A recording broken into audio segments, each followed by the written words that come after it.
Hey guys, in this video, I'll show you how to buy on Facebook Marketplace. Alright, let's begin. First of all, open the Facebook application on your mobile device and make sure it is updated to the latest version available. After that, sign into your account and you will be sent to your timeline where posts of your friends will be displayed.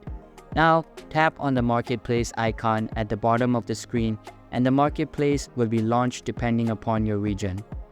After that, select the product you would like to buy. You can select any product by just tapping on it. Once you have selected a product, a number of features will be displayed, like you can send seller an offer that is either below or more than the value posted by them. You can also send a custom message to the seller to further talk about the product. Once the offer is finalized, you will be able to buy it by using any platform you and the seller agree on. Once the product is sold, the seller will label the ad as sold. So that's it for this video. If you find this helpful, consider subscribing and giving this a big thumbs up. Thanks.